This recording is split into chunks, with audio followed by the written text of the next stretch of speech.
Our moderator, and probably doesn't need any introduction. This is definitely not his first rodeo. Jim Crisp. And I'll take a moment to tell you a couple of things about Jim. Jim is a professor of history at North Carolina State University. His book, Sleuthing the Alamo, Davy Crockett's Last Stand and Other Mysteries of the Texas Revolution, was the winner of the Fehrenbach Award in 2005. He has also written from the Texas A&M University Press, How Did Davy Die and Why Do We Care So Much? He wrote that in 2010, the same year that he was inducted as a fellow in the Texas State Historical Association. He has an article, and I'm going to let him talk about that for a moment. It's depicted as being in a magazine that is out, but it is not, in fact, in the magazine that we're talking about, but he will tell you how to find that article. So without any further ado, let me introduce Jim Crisp. And this is RV. You don't have to point it over your thing.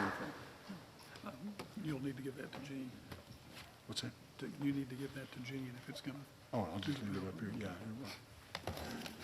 Yeah. Thank you very much, David. And David is one of those people who works like a Trojan, as my father used to say, on getting this thing going every year. And we literally couldn't do it without him. The magazine that David referred to just a moment ago, the article, there is an error in your program for which I am completely responsible. The copy of Houston History magazine that you'll find in your packet is a wonderful issue. It is not, however, the one which has just come out, which has for the first time ever the color reproduction of Henry McCardle's painting of the Battle of San Jacinto that was done in 1901. It's a smaller version of the one that hangs in the Texas State Senate chamber, and it was commissioned in 1901 by James DeShields at the same time that he commissioned the painting of David Crockett at the Alamo that hangs in the governor's mansion today. They were meant to be twins. One, the moment of greatest valor at the Alamo, the other, the moment of the greatest valor at San Jacinto. That painting disappeared for 80 years, and it was only rediscovered in 2010. And the article that I've done recently, which has that new reproduction, is in the new issue of Houston History.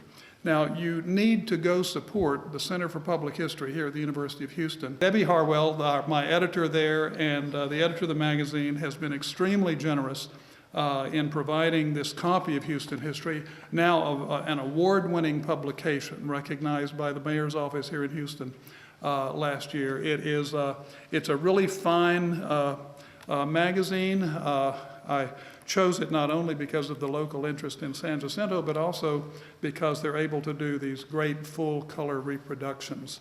And there's a long story behind that full-color reproduction that you'll see in this magazine. But they've got a whole box of those, this new issue of Houston History, and I urge you to go to their desk, to their booth out in the lobby, and if you're at all interested in San Jacinto, get a copy of that new issue of Houston History magazine. David has already thanked most of the people that I wanted to thank. I would be remiss if I didn't mention Barbara Eves, who was so helpful in organizing the generous reception for the patrons and the speakers held last night at the offices of Frank Holcomb, where many of us saw maps that we didn't even know existed, much less hadn't seen them in person, maps of the United States and Texas in the 15th through 19th and 20th centuries.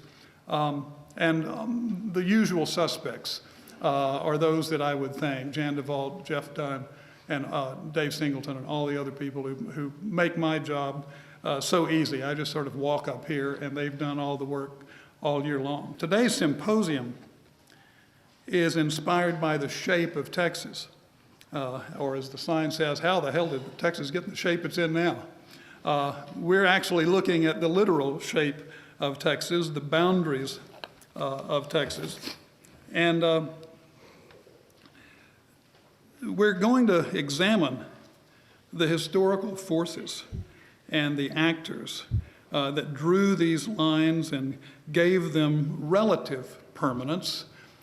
Historians don't like to talk about permanence because we see all these historical maps and realize that the lines drawn once upon a time are not the same lines that are there. We don't like to think about what might happen if the lines we're familiar with get changed someday, but they will eventually, sometime. And people will look at historical maps of the world we lived in and think, how quaint. These lines have consequences, not only causes that we're going to be looking at today, but also consequences for both good and ill.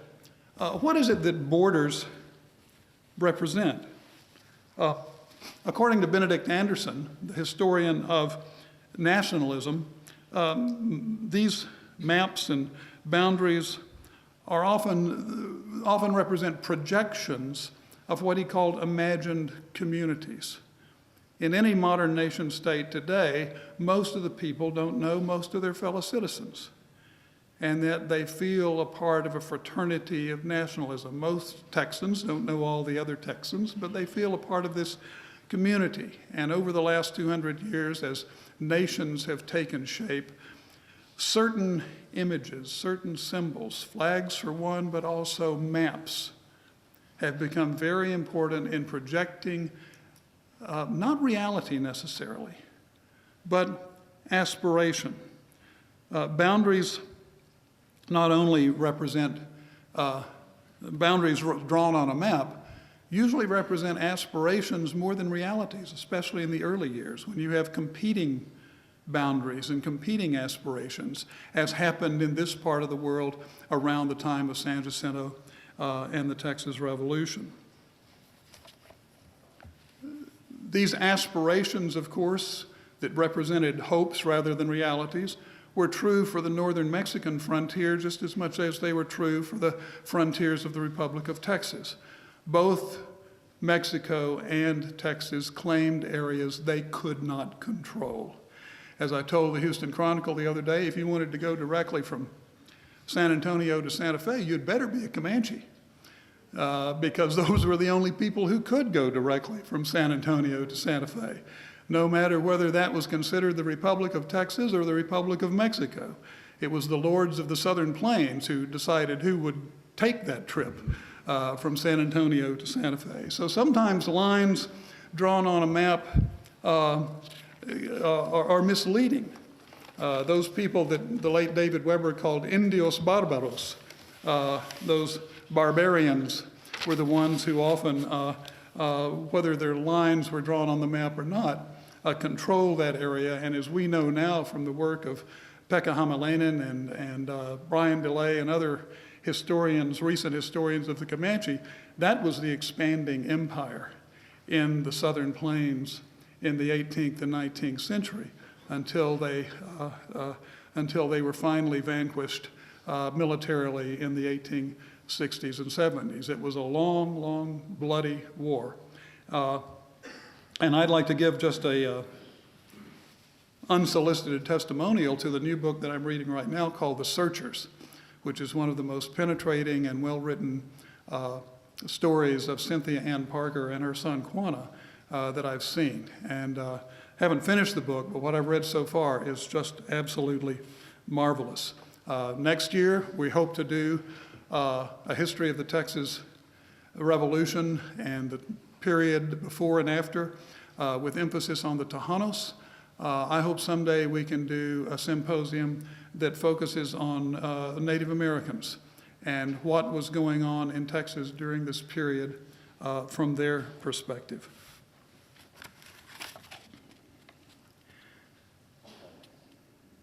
Today for us, the boundaries of Texas are going to be a window onto history.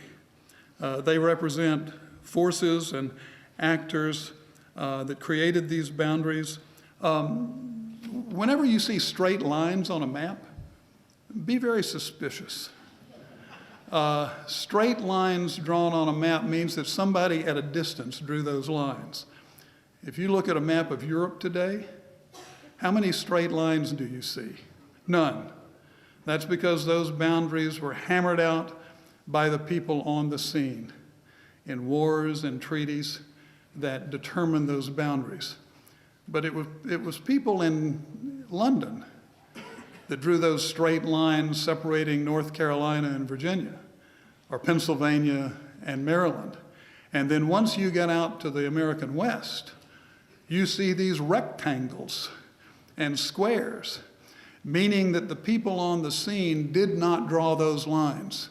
Those boundaries were imposed by a power that could even be called imperial, whether that's the British Empire or the growing American empire spreading across the American West in the 19th century.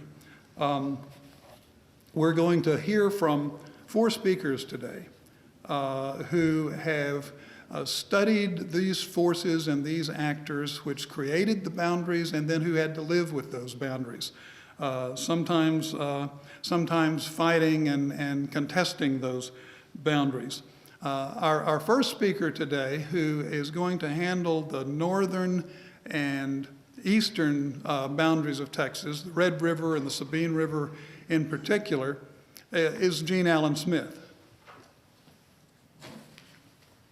Gene, as you'll see, is professor of history at TCU, received his doctorate at Auburn.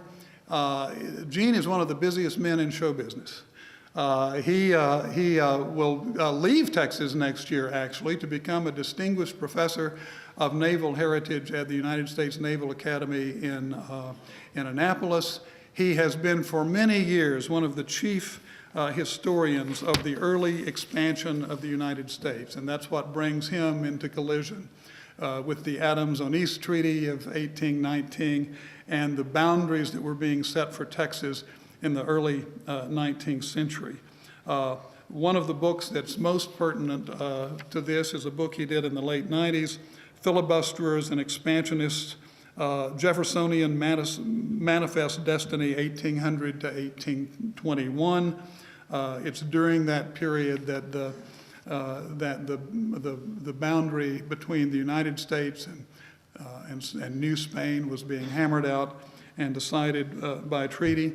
Gene is also the director of the Center for Texas Studies at TCU, the curator of history for the Fort Worth Museum of Science and History, which I just got to visit for the first time this year, a marvelous facility. And if I were to list all of Gene's edited and written books and all of his articles, I would cut deeply into his time. And so without further ado, I'm going to introduce to you Professor Gene Allen Smith.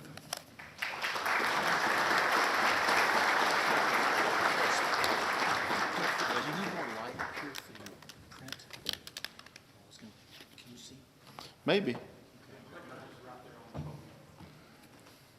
Can you hear me now? Okay. There we go.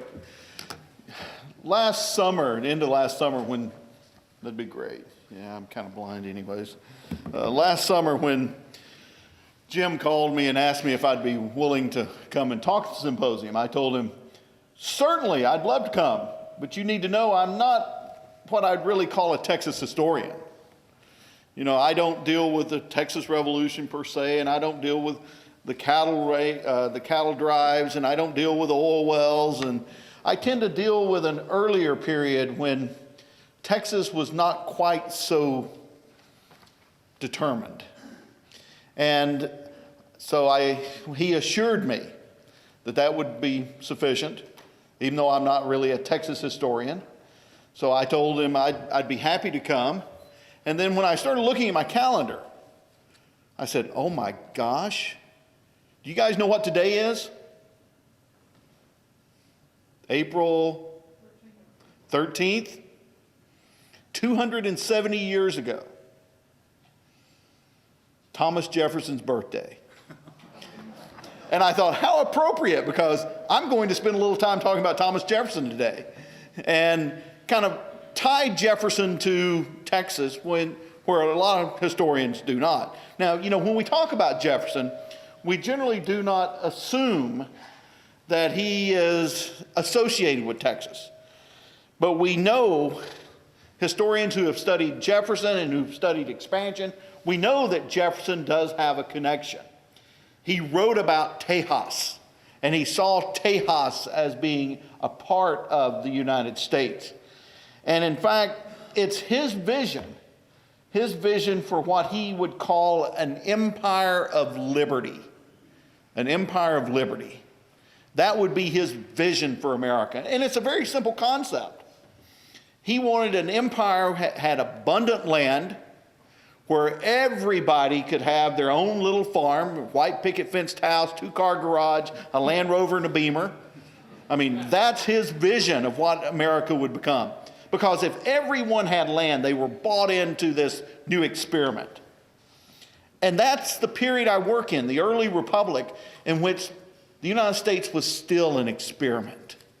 No one was quite sure if it was going to survive.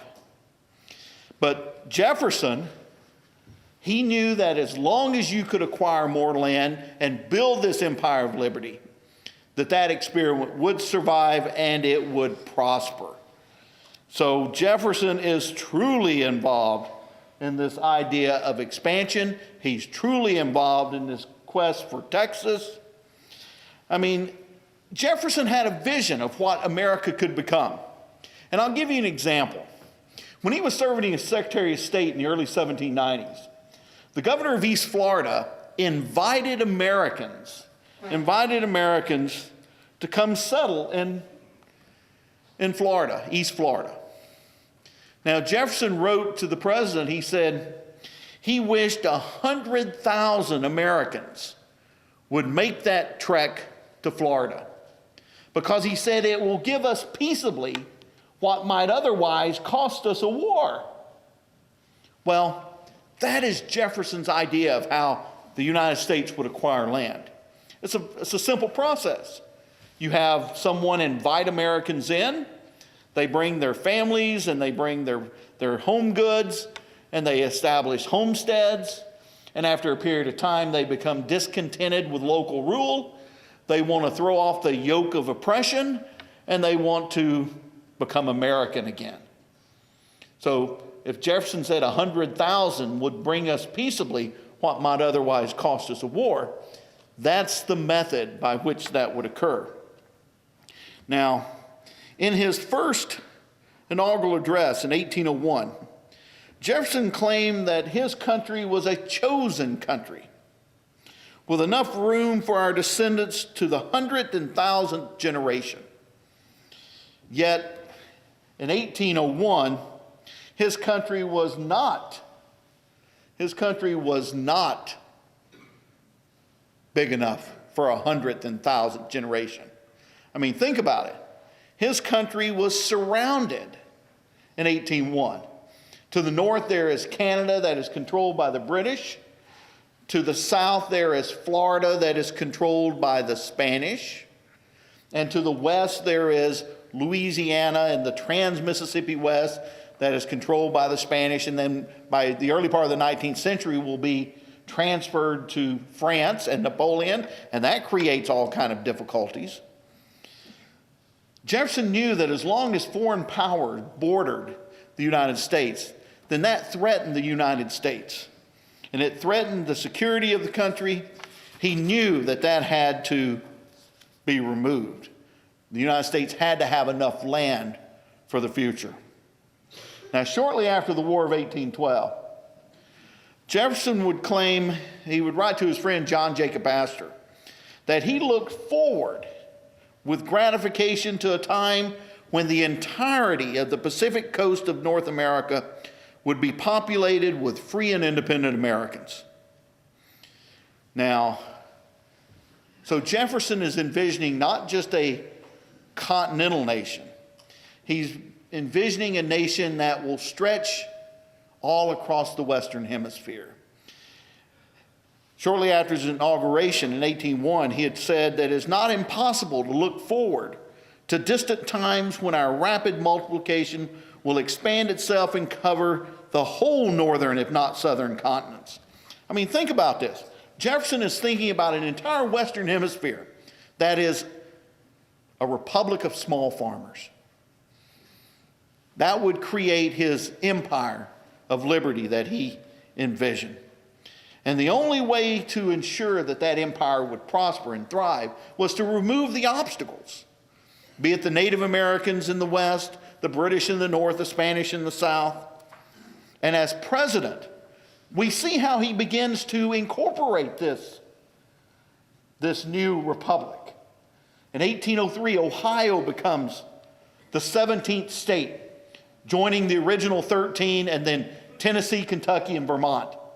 The same year, Indiana became a territory, with William Henry Harrison being appointed governor. And of course, what happens by the end of 1803? The Louisiana Purchase.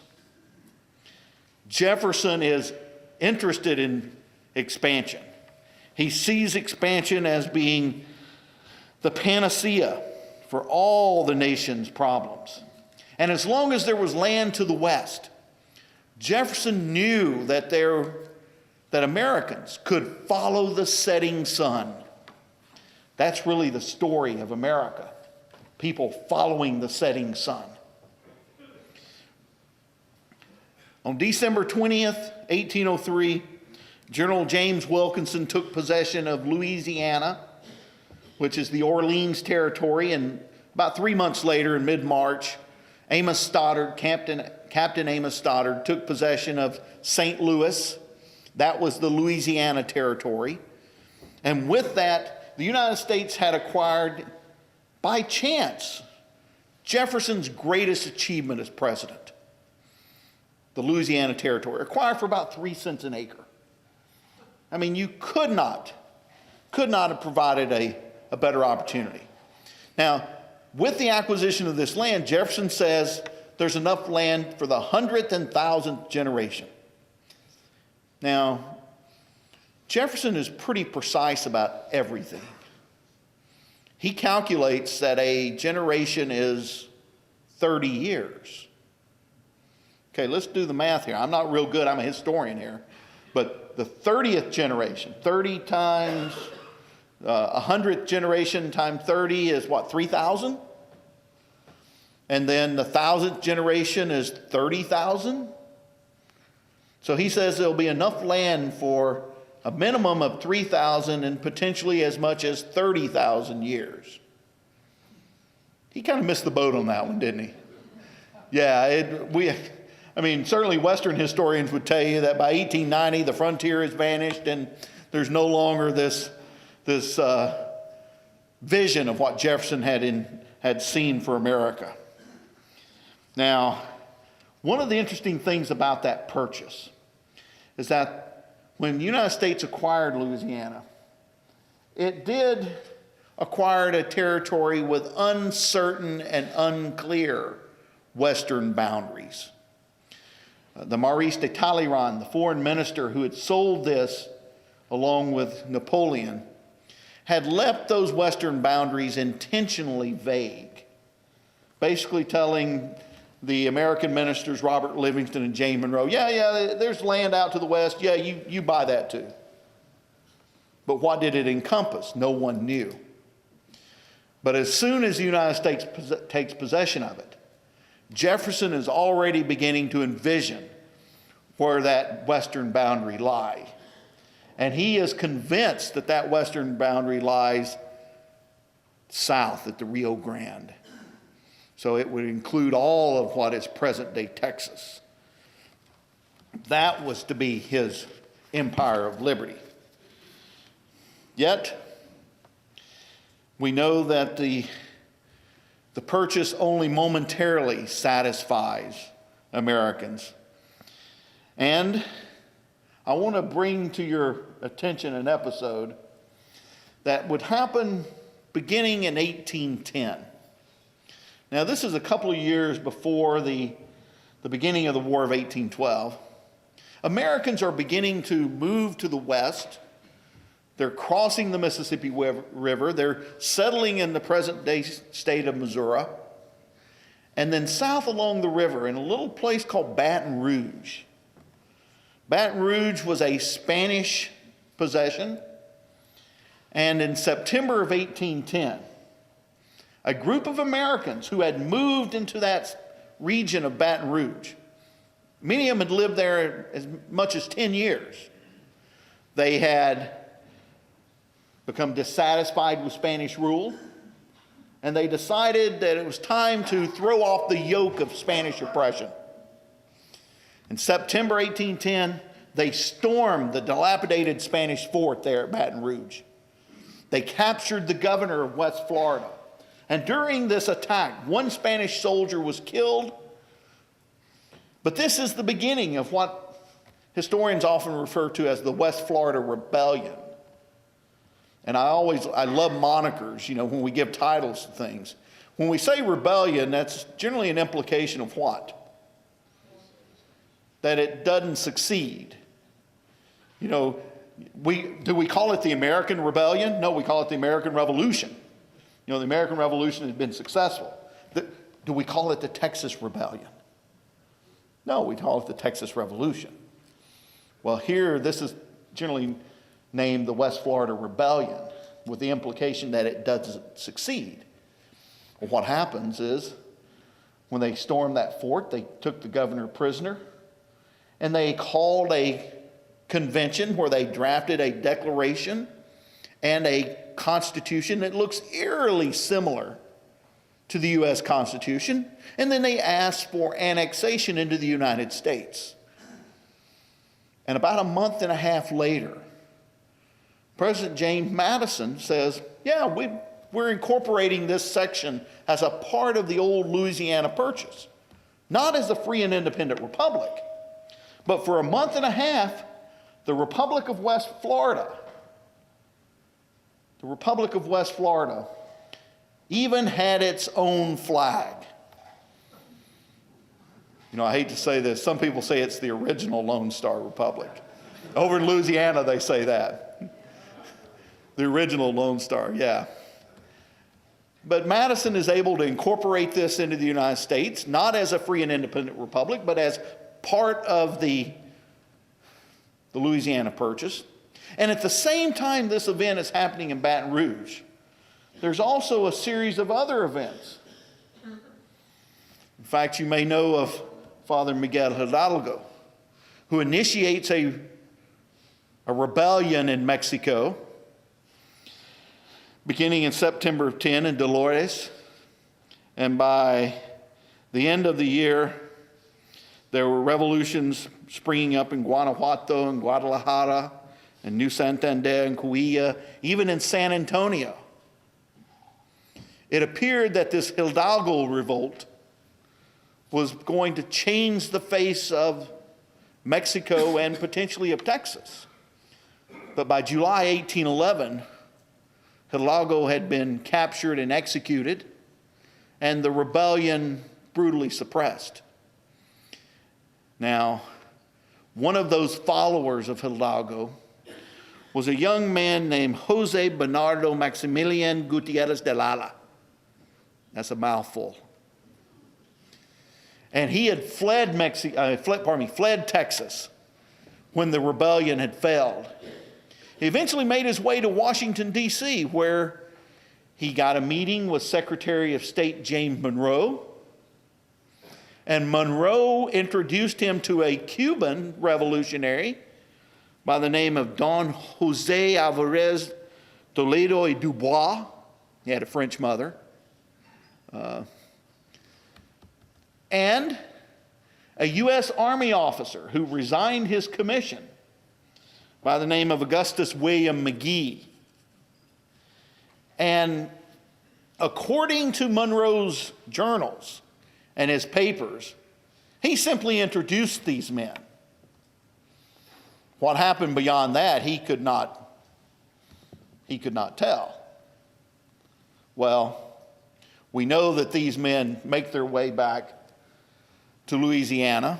They began raising a group of filibusters in Natchitoches.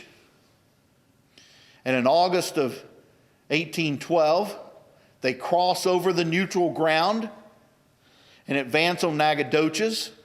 There, Spanish forces will quickly surrender and join the movement, the filibuster. We often refer to it as the Gutierrez Revolt. From Nacogdoches, they travel south to La Bahia.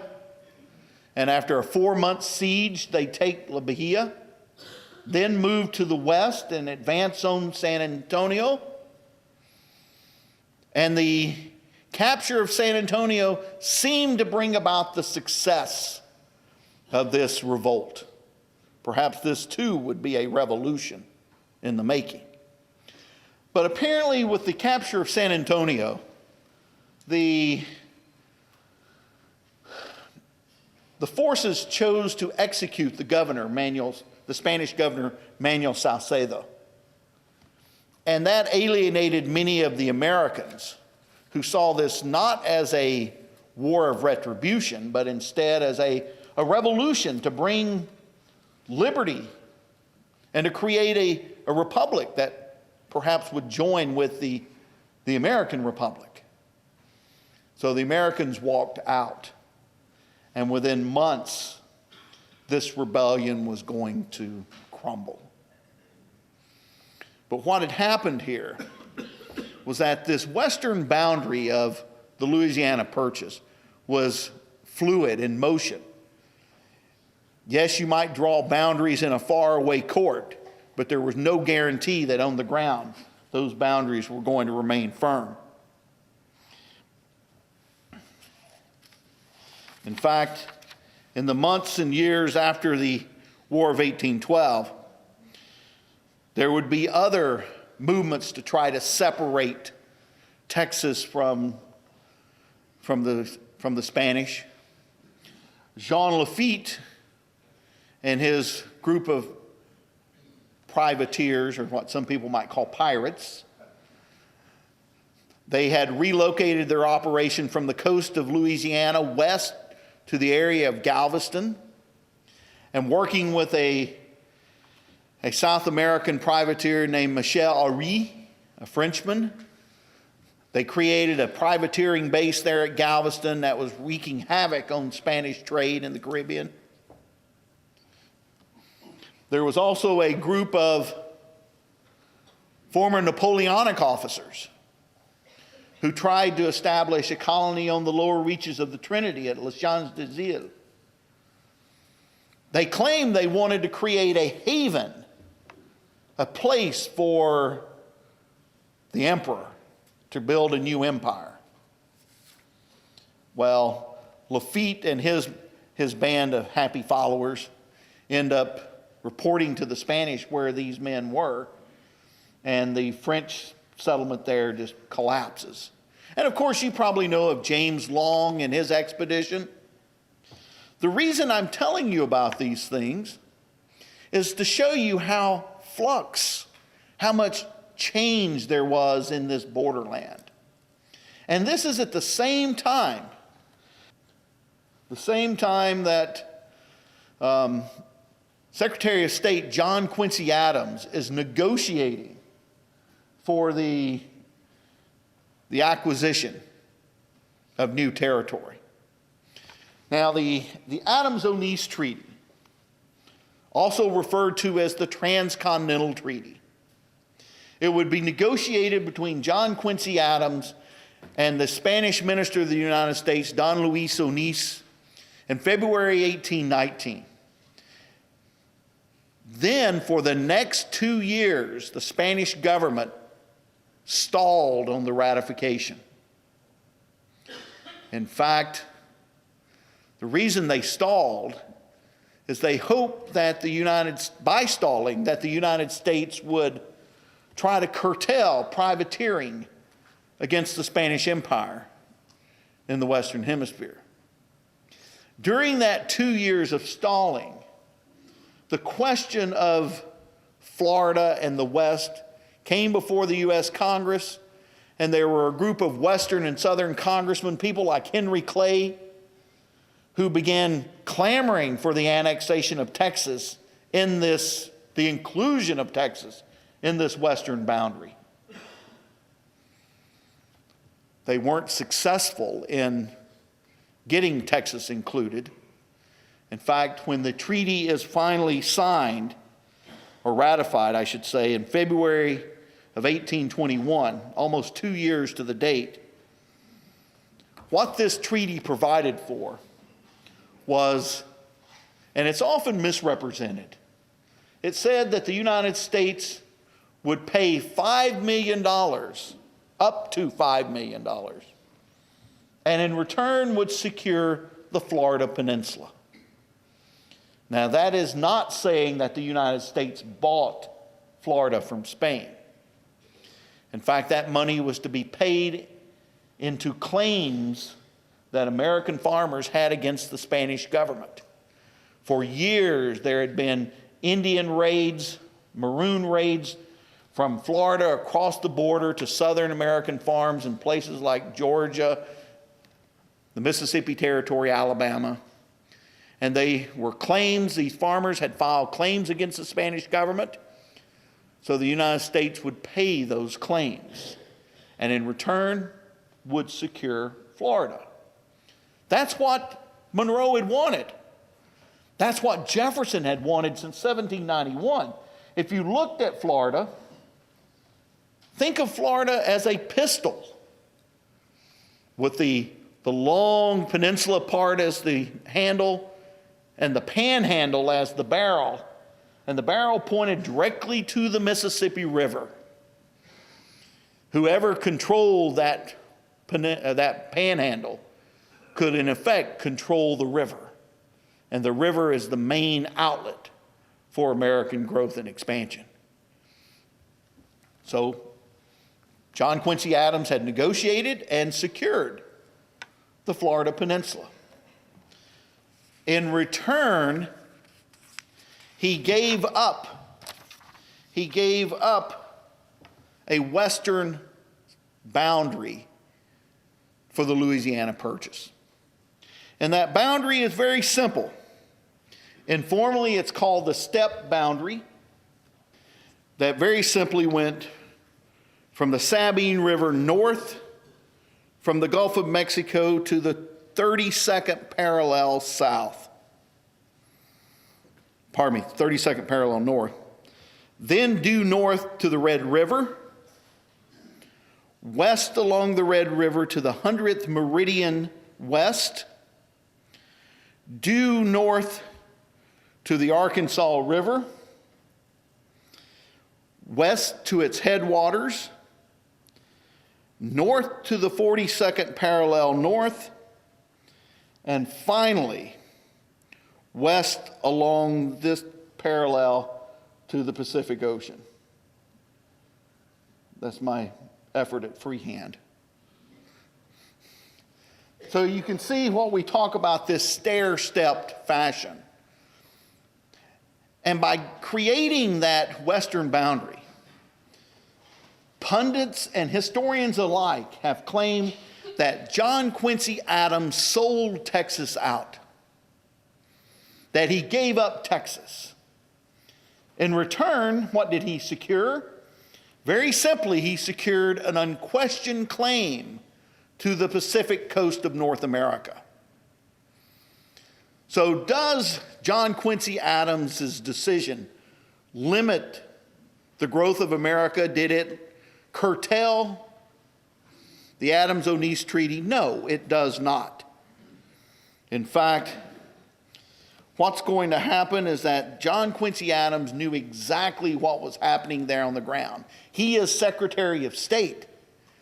He knows of the role of Lafitte, the filibusters, Long. He knows what's happening.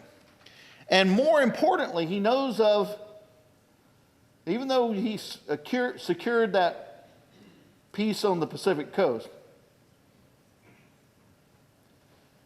he knows of the efforts of this guy here, probably a guy you've never heard of. His name is Arsène Le Carrier-Latour. He's a Frenchman. He's fairly significant. He serves as Jackson's principal engineer at the Battle of New Orleans.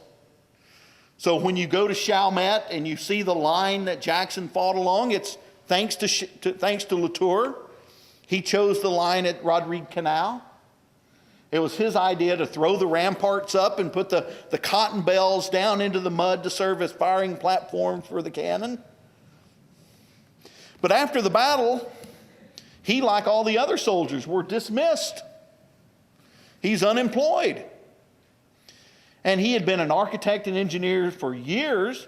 He had worked for the Spanish. He had worked for the French. He decided to sell his efforts to the Spanish. And he and Jean Lafitte would make an expedition. Publicly, they claimed they were going into the gold lands of Arkansas. Now, you may be snickering, but I know you can actually find gold there. There's state parks where you can go pan for gold. I've never found any, but I know that you can. At least they say you can. Now, publicly, he did go to that region, and they were seen, and there were comments about how Latour and Lafitte were in the area. But then surreptitiously, they began moving to the west. And they were following the Red River, the Sabine. They ultimately looked for the sources of the Red, the Sabine, the Trinidad, the Arkansas, and the Colorado River. And because Lafitte was an explorer, he was simply along for what could be gained out of it. Latour was an engineer. He drew articulated maps.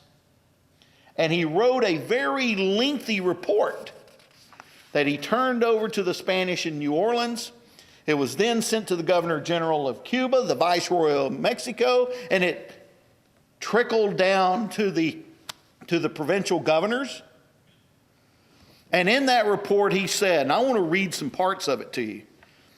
He says, "The Americans aspire to supremacy over the future republics of the New World.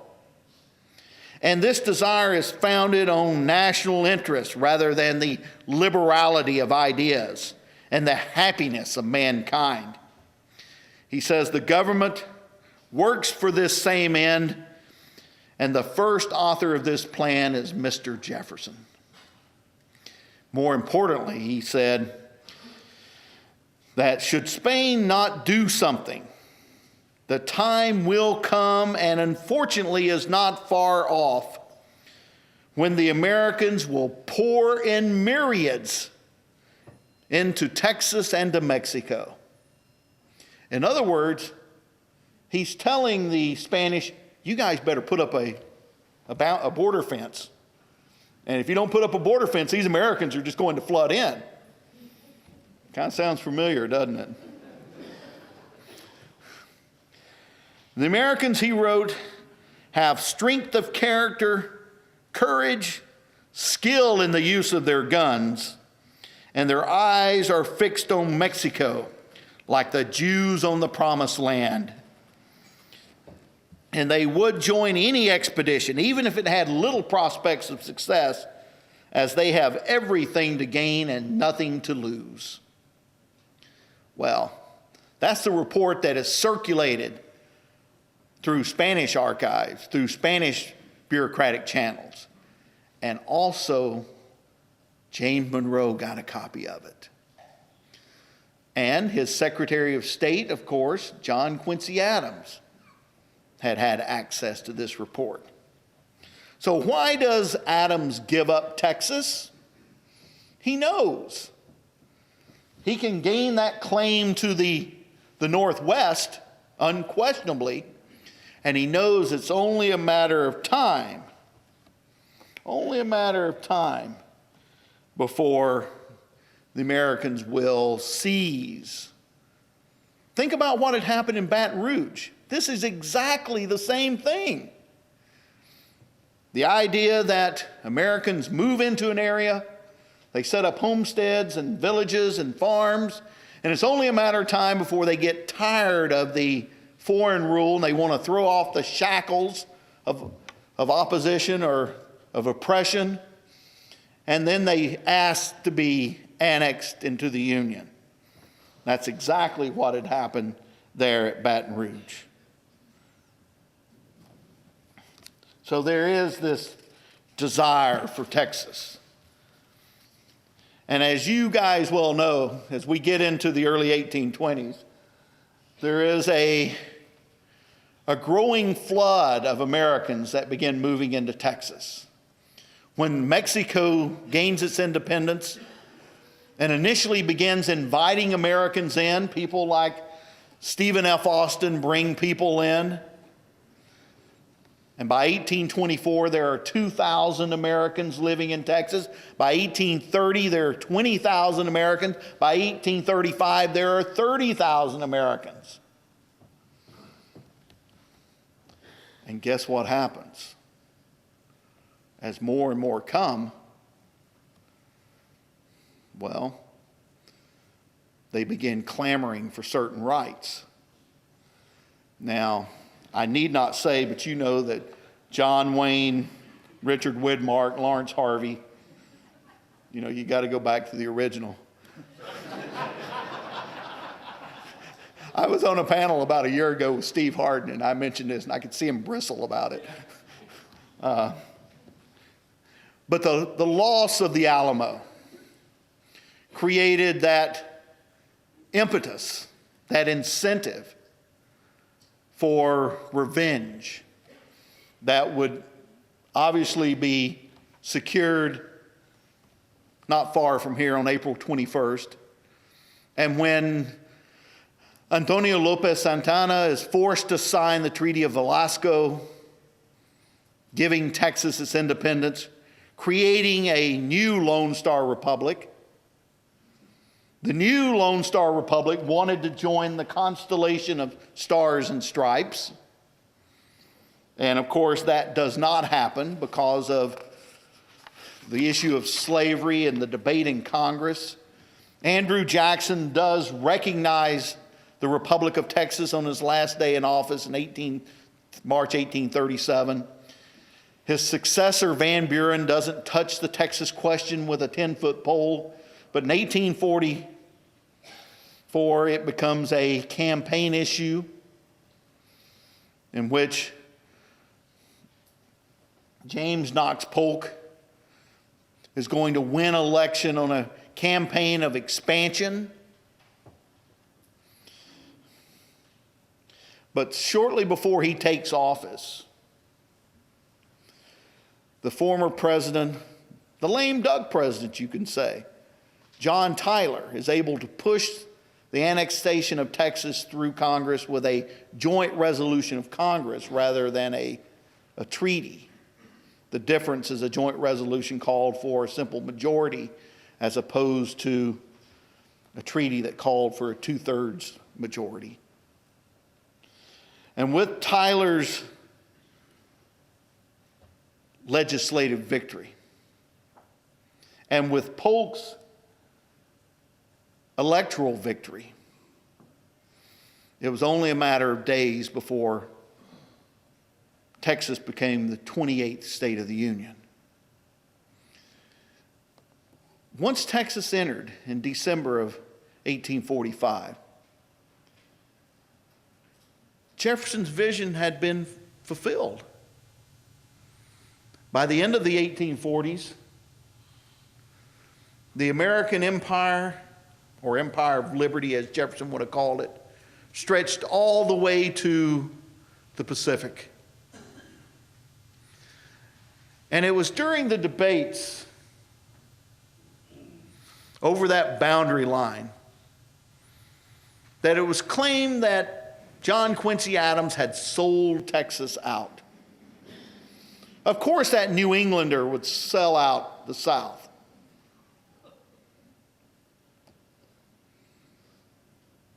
He didn't. He knew what was happening. He knew it was a matter of time. And in the grand scheme of world affairs, a few years is only a drop in the bucket. In December 1845, as Texas was going to enter into the Union, New York newspaper editor John Lewis O'Sullivan wrote an editorial in which he claimed that the right of our manifest destiny to overspread and to possess the whole of the continent which Providence has given us for the development of the great experiment of liberty and federative development of self-government entrusted to us. It is rights such as that of the tree to the space of air, and the earth suitable for the full expansion of its principle and destiny for growth. Jefferson's dreams, his vision. He'd been dead 20 years by now, but yet his vision had been fulfilled. The Transcontinental Treaty, or the Adams-Onis Treaty, whichever you prefer to call it, it doesn't delay Texas's entrance into the Union. Instead, the treaty ensured that Texas would become part of the United States, that Lone Star Republic would join the constellation of stars and stripes. Thank you so much.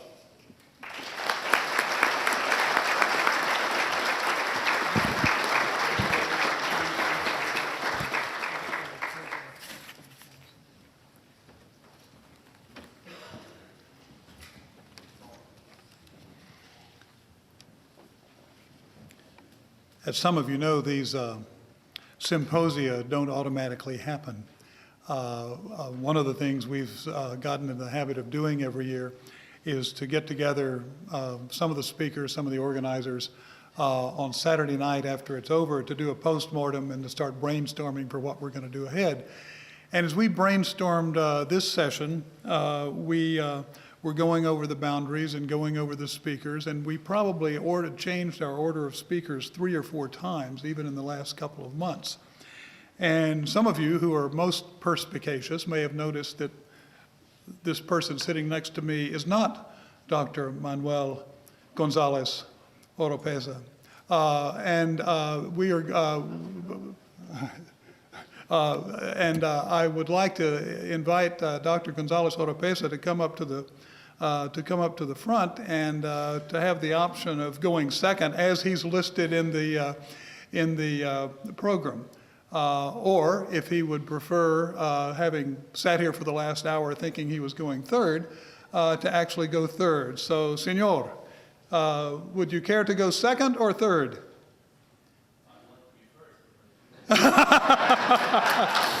For those of you who couldn't hear, he'd like to be first. And so we're going to do the next best thing and give you your rightful place. I'm sorry. So let me give you a too brief introduction.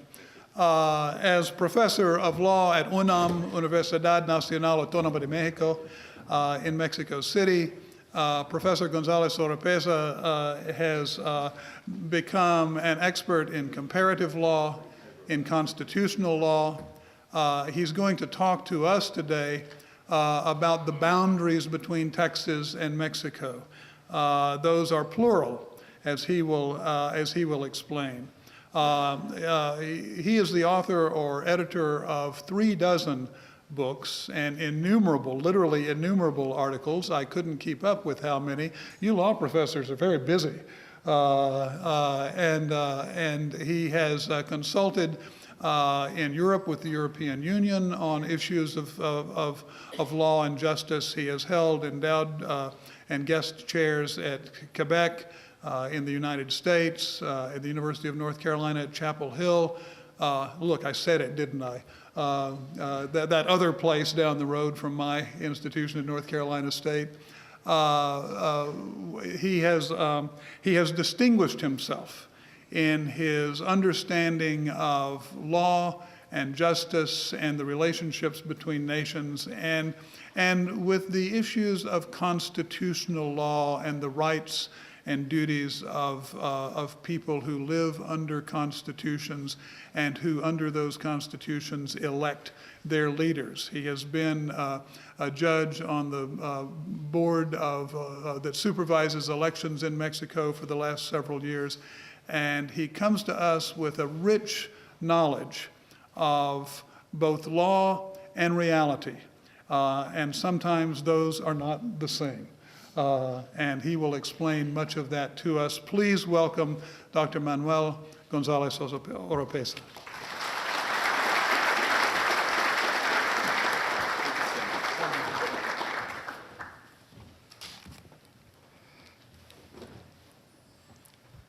Howdy. Well, good morning. I'm delighted and honored to be here with you, and especially thank to my friend Fran de la Teja, and of course the San Jacinto Battleground Conservancy, who are making a great and wonderful work in the conservation of a historical site, not just for Texas, but also for Mexico as well, right? When I ask an Austrian law professor about the Moctezuma headdress that they have in Vienna, and I say, have you considered to return it to Mexico? And he bluntly said, no, no. I say, why? Well, because it's the same thing. This is also a piece for Austrian history, because it was a gift of the Emperor Moctezuma to the King Charles I or V of Spain and Austria. So it's a piece of history of Austrian history as well, not only for Mexico. I say, you are completely right. So the San Jacinto landmark is also a nice piece of history of Texas and Mexico. Of course, I prefer Alamo, but we are here. Anyhow, I prefer to be here with you. And of course, you're going to hear not the other side of the story, but the right side. The painful side. Painful for both countries. However, it's not my intention to stress what you already know, the flaws or the mutual mistakes of the two countries, because it's already known that. The only thing I have to blame is in San Jacinto, once that you have signed the Treaty of Velasco, why didn't you kill Santana? It would be very good for Mexico as well. You know, it's very interesting that some dictators that we have had, they have died quietly at their bed. Santana, he died quietly in 1853. All of the heroes of our independence had died violently. Hidalgo, Iturbide, Guerrero, many others, they died, executed. But Santana didn't die, even though that he was the first, I think, the choice to be executed by someone, either Americans, Mexicans, or whatever, right? And the same for Porfirio Diaz, the man who produced the Mexican Revolution. He died quietly in 1915 in Paris. And all the leaders of our revolution, they got executed, and they died violently. So this is my only complaint about that. Nevertheless, I think that beyond the history that is fascinating, boundaries, as James, I think that he stressed, boundaries are fundamental to our countries, especially Mexico and the United States and Texas. They are fundamental because boundaries should attract foreign policies, special policies for two countries neighboring. Boundaries should be guaranteed by the national security that they are. And also boundaries are developing urban centers, urban population. For instance, the boundary between Canada and the United States. Mostly Canada is in the boundary with the United States. All the cities, the most important cities, are in the boundary between Canada and the United States. That doesn't happen with the United States with Mexico, but certainly happens with Mexico in regard to the United States. They are attracting the most developing cities that we have in the sense of attraction of human population are in the borderline of the United States. So I think that looking into the past of the formation of the Texas and Mexico boundary, we can conclude that there's a lesson of congruence and legal definition about what the international boundaries between the two countries should be. First, I think, from that lesson, from the point of view of Mexico, No country should pretend that domestic law rule over the binational problems of a boundary. For instance, back in 1830, we were the first country to impose immigration limits, to impose limits on immigration passports. We tried to avoid this American flow of settlers, and General Manuel proposed, and it was accepted on April 1830, to establish the first Mexican law imposing restrictions to immigration, which is an early stage of the immigration law history that we have. What happened next? What all the immigration laws produce: disobedience, lack of implementation. We couldn't enforce, of course, the immigration laws. And American flow began in the proportion as mentioned by Professor. More than 30,000 people, American especially from Tennessee, and less than 3,000 Mexican nationals living in this state. So we couldn't understand the meaning of colonization and immigration at the time, and we pretended to control it by our domestic law instead of other areas. But the 1830s probably was too early for the development of international law in our two countries.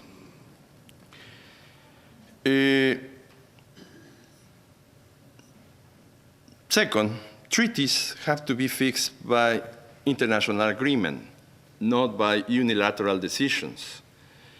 Even though the wishes of empires of liberties are good, but nevertheless, they should have the consent of the other countries or the consent of other people. You have established a wise jurisprudence, for instance, in dealing with Indian people, indigenous people. You treat Indian nations, in the words of John Marshall, like nations, exactly. And you sign treaties with them. Washington began signing treaties with the Cherokee Nation and other nations, Aboriginal nations. And they have a special status in that. So boundaries are undeserved and a special status with treaties, not with unilateral decisions. In general, because this is not the point I'm going to talk, in general, I have prepared a small paper, which, by the way, of course, I have to confess that I'm not a historian. I'm a lawyer. Although I'm studying my graduate studies in history right now.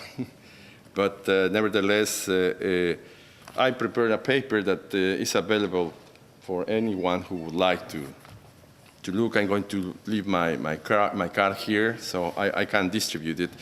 In that paper, I conclude that the Texas border with Mexico was a product, of violence, misunderstandings, and distortions.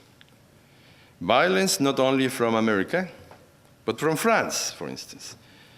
I have found a newspaper published in Spain in 1813, in the time that the Cortes of Cádiz, the first constitutional convention that we have, and I say we have because people from New Spain represented New Spain before the Spanish courts of Cádiz, in the same way and with the same importance that the Spanish themselves.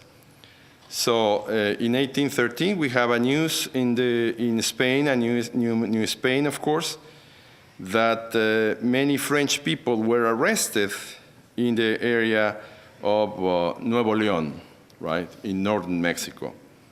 So there were a lot of adventurers from La Salle expedition, Les Sieur de La Salle, who had been commissioned to found a town in the mouth of the Mississippi River but he got confused. Well, it was 17th century.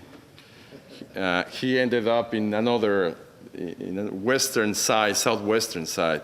He thought that he was in the Mississippi, and right now I think that we don't know where he was actually killed, LaSalle. We haven't found his body. And he was killed not by Indians, not by Spanish, but by his own colleagues. So there was violence there. There was violence from the empresarios, some of them, for instance. The empresario that you know as with last name Edwards, who in 1826, 10 years before the Texas independence, proclaimed a Fredonian republic, separated from Texas and separated from Mexico and Coahuila and Texas, who was one state. So we don't see law-abiding citizens, many of the empresarios. Stephen Austin was an example. He was a good example because you know that Mexico gave these lands not only with the title, but also with the citizenship. When we say Americans in Texas, we should say Mexicans in Texas because they were Mexicans according to the Mexican law. The citizenship was granted. And that's why they could represent themselves. They were not foreigners for us. They could elect mayors, they could elect authorities because they were Mexicans, although their name was Edwards or Austin or whatever. So, misunderstandings. One of the misunderstandings I would like to refer is precisely the great misunderstanding of Thomas Jefferson regarding the reach of the border, because he thought that Louisiana stretched all the way to the Rio Bravo, or Grande, as it's called here. Rio del Norte has three names, this river.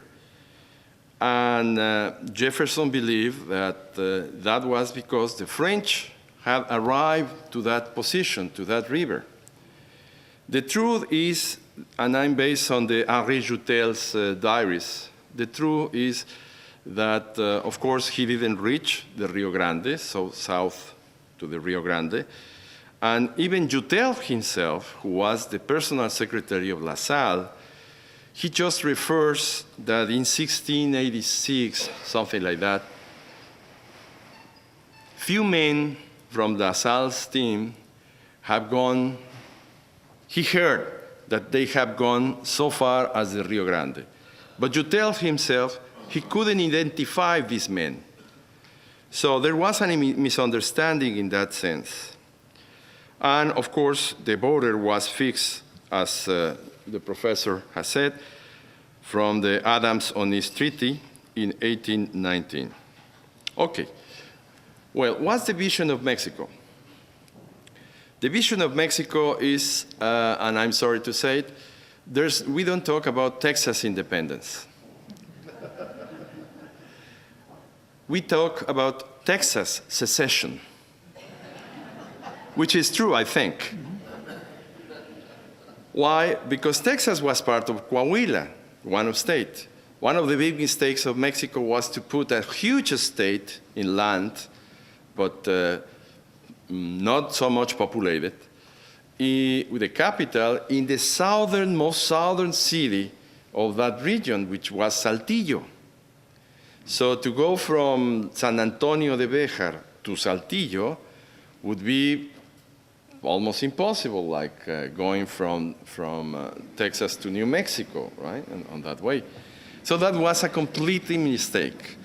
As a matter of fact, in the history of the state of Coahuila, which is the sister state to Texas, since the 1830s, the Coahuilans themselves, they thought that it was wise to separate, or it was wise to move the capital of the state into a middle ground, for instance, San Antonio. And there was one governor who in 1830s in one of these fights among different factions of politicians, he flew from Saltillo to the north in order to establish the capital of the state in San Antonio. But he got captured in the way, so he couldn't do it. So that was something that happened shortly before the Texas secession. And Texas has a good reason to secede from Mexico. It was not the only state. We have different states. For instance, the state of Zacatecas at the time. In 1835, when Santana promoted the abolition of the Constitution of 1824, many people in Mexico thought that that was a kind of declining the social compact between the states and the federal government, and they declared themselves free from that compact. If the compact of the Federal Republic would be abolished in 1835, then all the states recovered the sovereignty. This was not the first time for the Spanish New World, because back in 1808, when Napoleon invaded Spain and Napoleon captured the Spanish kings, what happened with the government of all the Spanish dominion? Well, the people recovered sovereignty, and they themselves declare, if not independent, at least sovereign. For instance, Father Miguel Hidalgo, the promoter of the initial movement of independence, he thought that the people was sovereign, but he didn't claim that Mexico or New Spain would be Mexico as an independent country. He didn't believe that. He just believed that Napoleon should return to the Spanish king, and that's it. But after Hidalgo, the idea of autonomy or independence and the sovereignty of the people began to shape into the way of independence, right?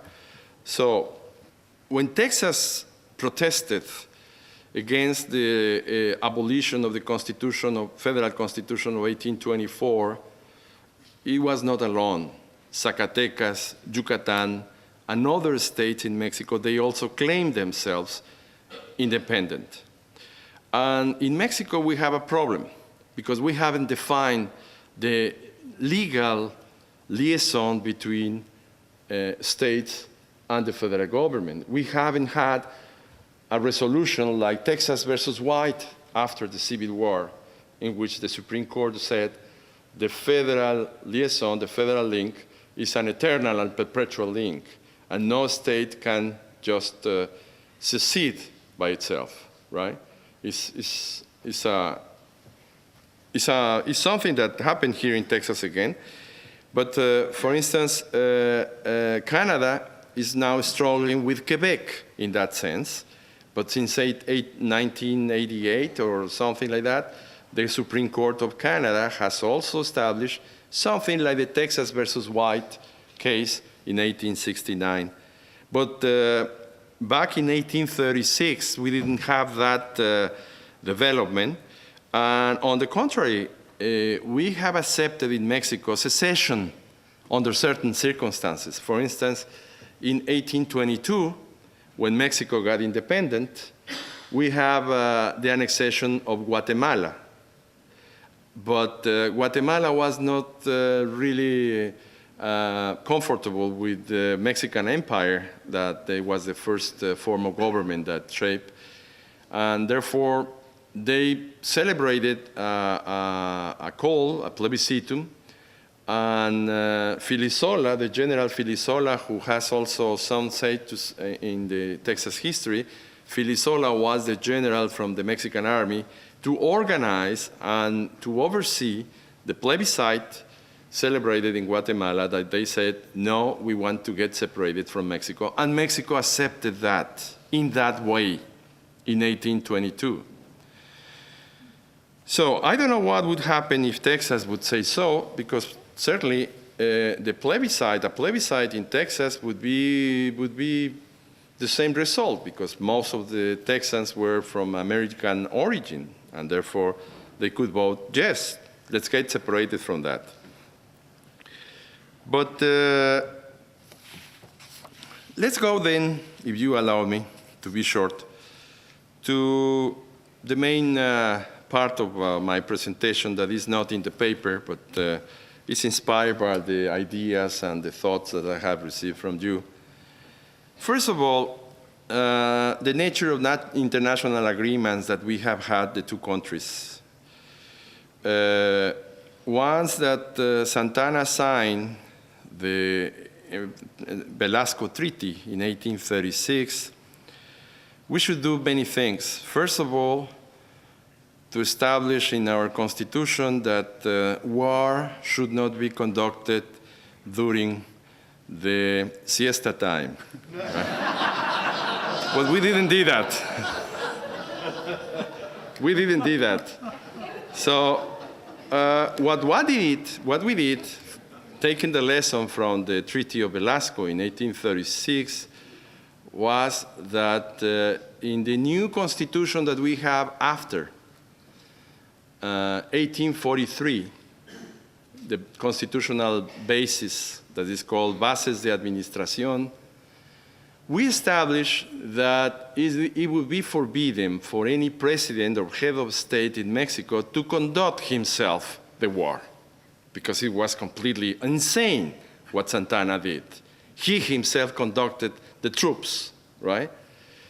Because he wanted to be the hero. He was living probably under an illusion of heroism and charismatic leadership or some kind, that he himself, as a president of Mexico, without asking leave of absence from the executive, to conduct the army.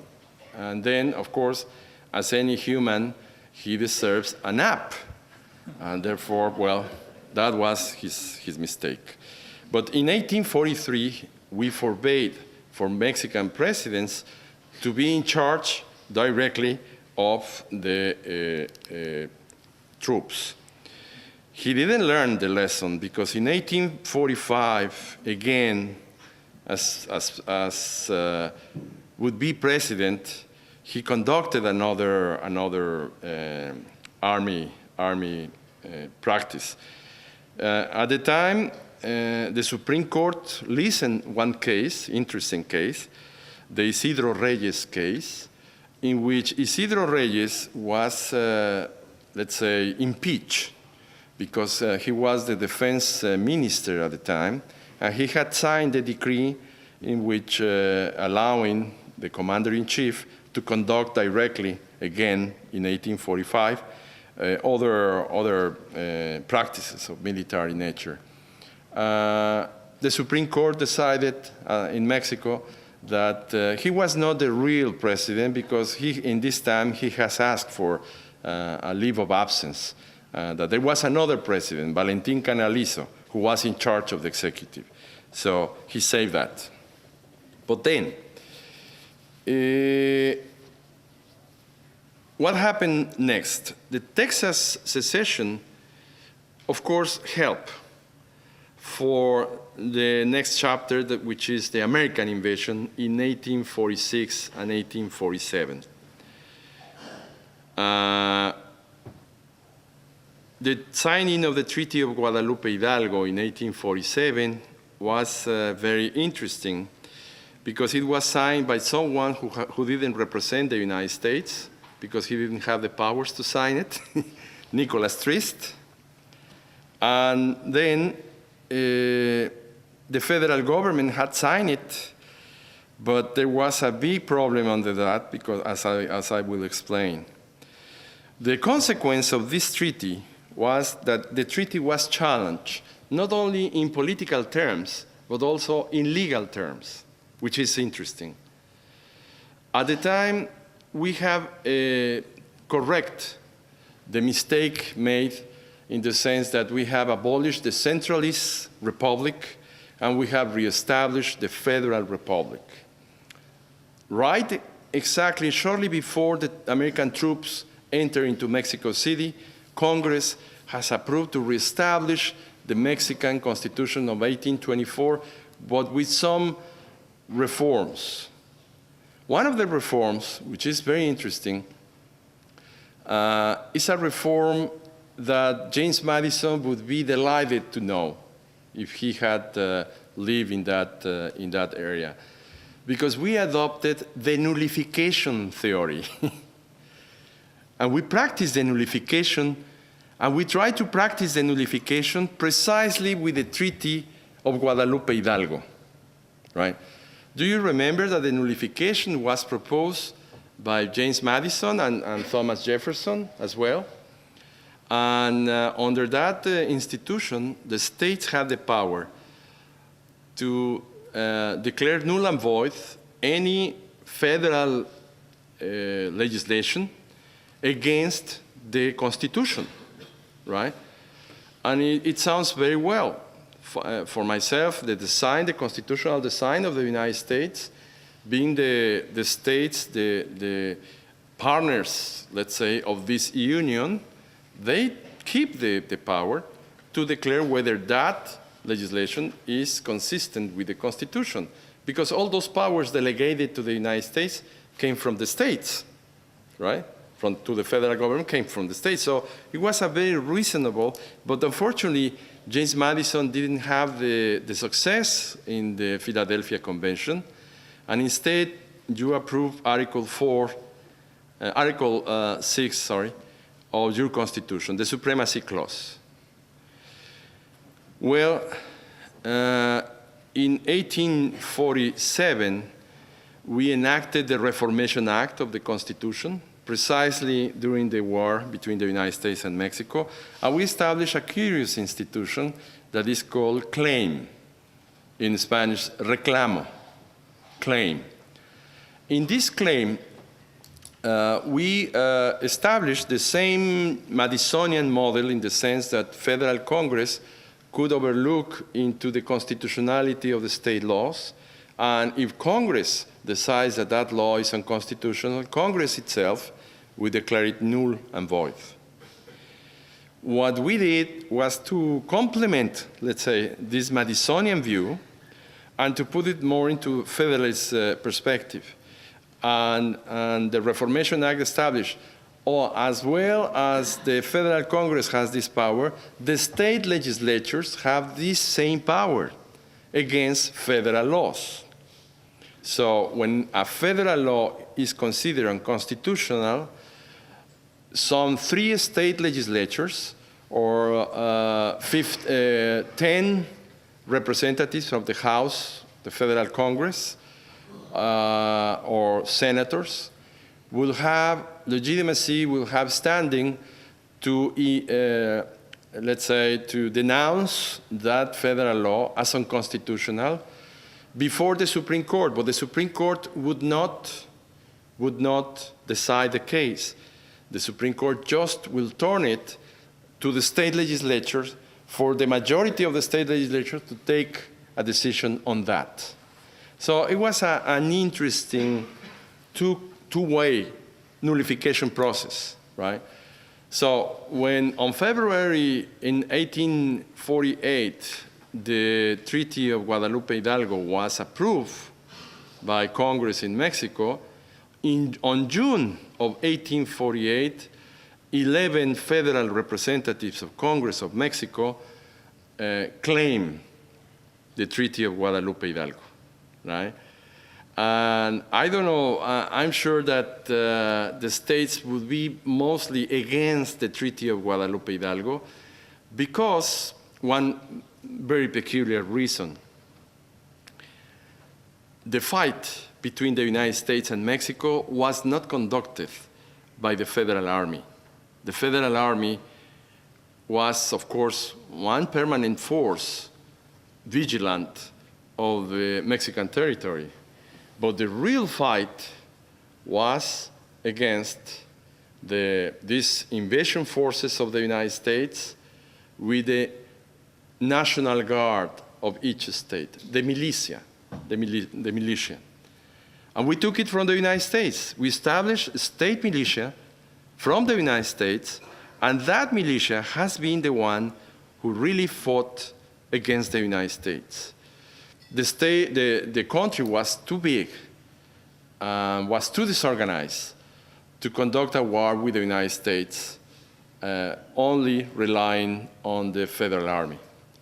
So the war was conducted properly with the militia of Zacatecas, or Coahuila, or Nuevo León, and they were, or the Veracruz, when Scott entered through the port, and they were the real heroes in that war, not the Federal Army.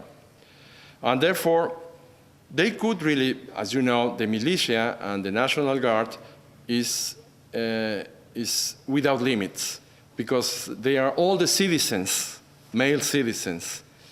And even though Mexicans were very few in Texas, but in the central part of Mexico, we were a lot, right? So we could easily fight the American troops, despite the disadvantage of modernity in the weapons. In this war, you already knew about the revolver, right? The automatic revolver. And we have 18th century rifles. So it was not a very modern, updated army that we had. But nevertheless, the numbers of soldiers that we could have in every single state was enormous, And I stress that not only to foresee what would be the conclusion in the claim against the Treaty of Guadalupe Hidalgo, because most of the states who were conducting that war would, of course, vote against the treaty, and the treaty would be declared unconstitutional. There were grounds for being unconstitutional. In the Mexican Constitution, no president has the power to accept secession of territory, not only purchase or acquire or sell territory, but not has the power to that. So it will be unconstitutional in the first phase. But politically, the states will be involved then, and then that treaty wouldn't be signed or confirmed. I don't know what will happen. I don't know if the Treaty of Guadalupe Hidalgo was not signed. Probably I will be speaking this time in a better English than that. But I don't know what happened in that sense. But the thing is that, for instance, this interesting situation created by the treaty forced Mexico to establish judicial review, because the Mexican population was so tired of Santana and the dictatorship, as the Texans were, of course. And press, the printing newspapers, were the first one to fight against this decision of Santana to sign the treaty, because it was insane. The Federal Army was not the real conductor of the war, were the states. So the states were betrayed by the federal troops in that sense. And the first protection of human rights was precisely filed to the Supreme Court in 1847 and followed in 1848 against the decision of Santana of signing that treaty. And we began from that point on all the judicial review and the protection of human rights before federal courts. But also it's a reflection for us when France invaded Mexico. Of course, let me say that we are quite disappointed, because the two nations that we admire most, the United States and France, the two nations invaded Mexico. So the France invasion in 1861, while you were having the Civil War, produced a different result. Of course, the French took over the Mexican government, but in contrast, we have got rid of Santana already. He had died in 1853, but instead we had Benito Juarez, right? Benito Juarez. And he was like a Lincoln for us. And Benito Juarez learned from the experience of the US-Mexico war, and he never he never signed any treaty with the French troops. Instead, he walked all the territory of Mexico. He reached even El Paso, right? El Paso del Norte. He lived in El Paso. He even went to New Orleans sometimes, but he never gave up. Because, precisely, the National Guards of each state would make a kind of guerrilla type of war against the French troops. And at the very end, the French troops didn't resist, and in 1867, we defeated the French, and we reestablished the Republic. So this was a very interesting lesson from the Treaty of Guadalupe Hidalgo. 2 points, and I'm going to end, if you allow me. First is that the Texas secession give us some paradoxical lessons from the immigration standpoint. I have stressed already that the first immigration in this land was Mexican immigration law, and it was disobeyed. It was not enforced, as I hope, up to date. And but the immigration problem that we have has one important thing for Mexico. With all the immigration and colonization in Texas, we began the debate over the freedom of religion. Freedom of religion. Because the debate on slavery was already abolished. We abolished slavery in 1829, and the state of Coahuila, Texas, in the Constitution of 1827, they have abolished the slavery in the state of Coahuila, Texas. But federally, we have abolished the slavery in 1829. So that chapter was already closed. But the chapter that was open was the freedom of religion. Vicente Rocafuerte was a very interesting person in Mexico. He was Ecuadorian by origin. He was South American by origin. He became ambassador from Mexico to Great Britain and other countries. And he was an intellectual. Later, after being in Mexico, he became president of Ecuador in 1830s. But looking into the Texas experience in Mexico, he wrote in 1831 an essay on the freedom of religion. That is, in my opinion, one of the first complete essays on freedom of religion in that sense.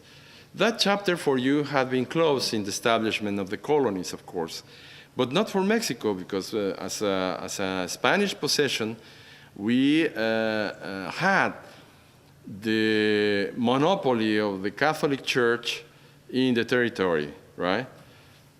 And the freedom of religion was not established up until 1873.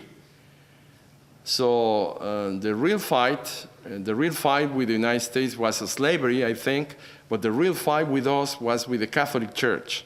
And we couldn't overcome the Catholic Church until 1873. But the Texas colonization began a very interesting debate among liberals and conservators. Conservative. And that debate was opened by papers like the one written by Vicente Rocafuerte in 1831, and saying, we need colonization in the North. The need for immigration is clear ever since 1812, in which the Cortes of Cádiz had stressed the point that the internal provinces of East in New Spain needed more population. And the only way to populate these lands would be with immigration. And Rocafuerte asked, how come are we going to attract immigration? Immigration from where? Immigration from the United States? Well, of course. Well, let's have it. And let's have it with freedom of religion, because they have their religion. This part of their culture. We need to respect their culture. We cannot impose the Catholic religion upon them. or we invite Germans or invite Europeans, most of the Europeans would be non-Catholics. Therefore, we need to open up the freedom of religion in our country, as Vicente Rocafuerte said. And finally, what the border should bring. The border right now, even though in the past is not the best example, this border of law and order, right, should bring now in the present the rule of law. The regulation of the problems that we have all along the border should be solved by the rule of law, not by the rule of rifles or rule of vigilantes or rule of whatever, right? But the rule of law. And of course, we need to flexibilize, to make flexible the rule of law concept that we have, in the sense that not only international treaties should be signed for solving the problems in our common border, but also to allow the states and the municipalities and the cities themselves, the border cities, to have the power to reach agreements in the benefit of the both parties. Right now, of course, you might have more flexible system that we have, but in Mexico, international treaties are radical in the sense that only national government can sign these treaties. And the states and the cities, they are completely forbidden to participate into the solution of their problems, even though they are border cities or bordering states. So the rule of law has to be enlarged and to have a new scope in the 21st century for the resolution of our border. Because I remember our border with Texas is the same. Of course, in the Texas side, the border is more paved. The ways are paved and clean and well painted, and the border in Mexico, but they are the same, geographically, naturally. It's a continuum. So the border divided artificially what is naturally the same landscape and the same society. Thank you.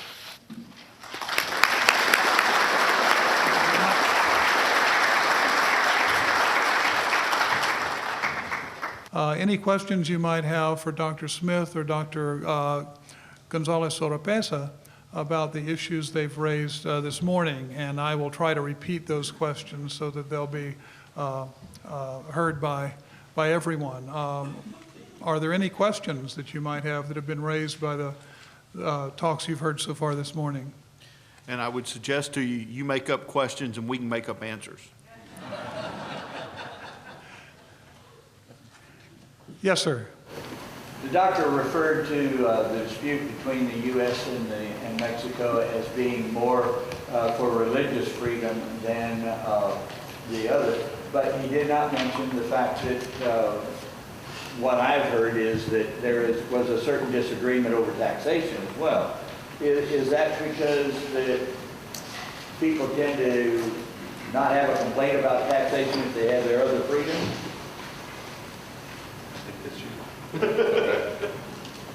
I'm not aware of the exact details of the taxation problem, but the taxation at the time was a concurrent power. So the taxes were enacted by the states, and very few taxes at the time by the federal government. So what I'm stressing is that the freedom of religion concerned the federal government. And I'm talking really about the problems that this movement created at the state level. The question was about whether the contest between, or the conflict between Mexico and Texas dealt more with religion or more with taxation.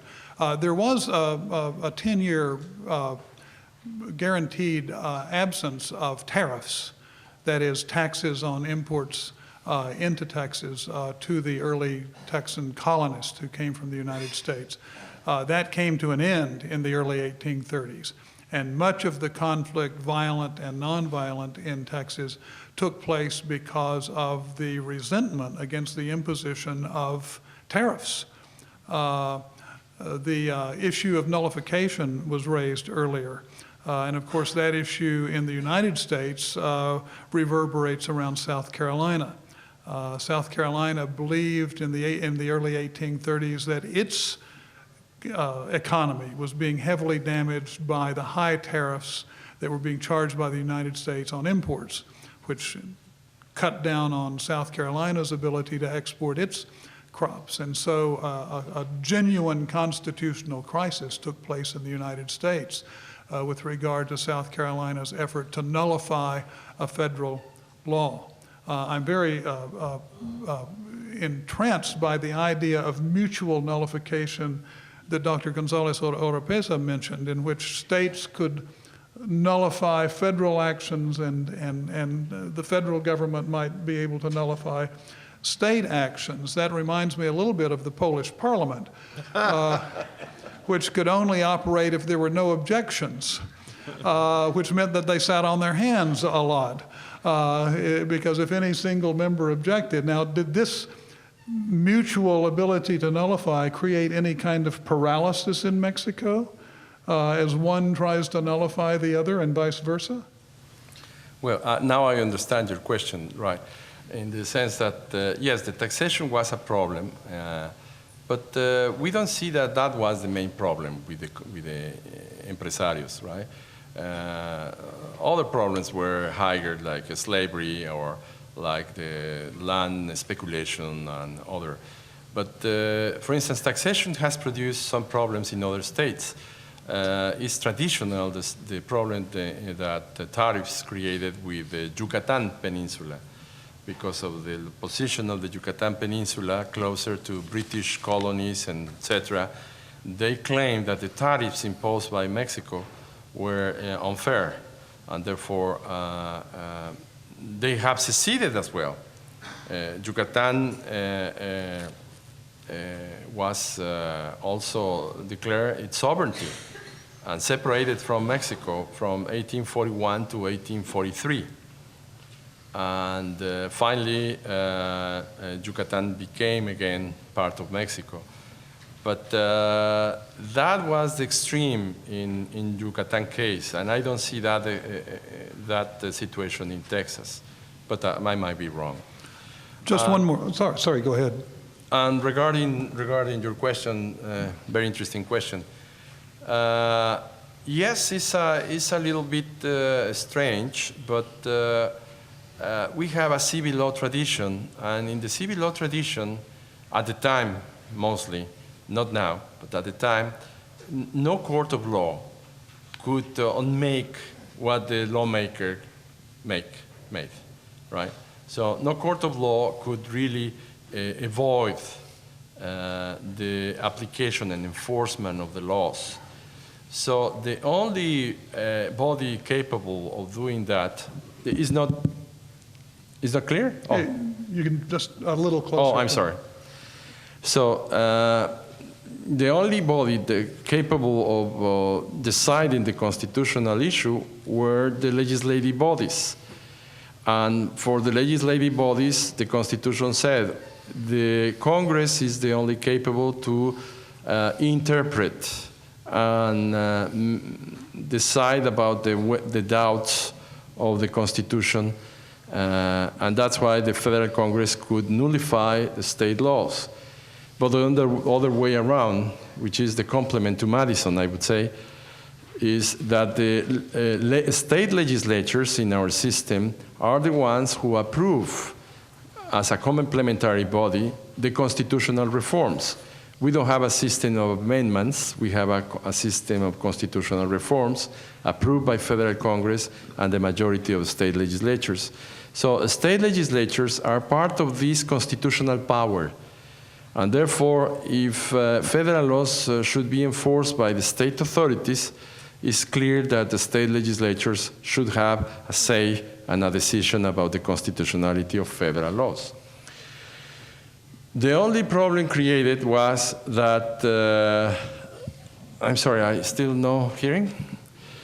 The only problem was that the International Treaty of Guadalupe Hidalgo, that was the only problem I'm aware of. And that was not a real problem in the sense that the Supreme Court got a solution for that. He was not to decide the case, but he was the one who conducted, let's say, the procedure before the state legislatures. And the resolution of the Supreme Court was that the Constitution says that this procedure should go for laws according to the legislative procedure.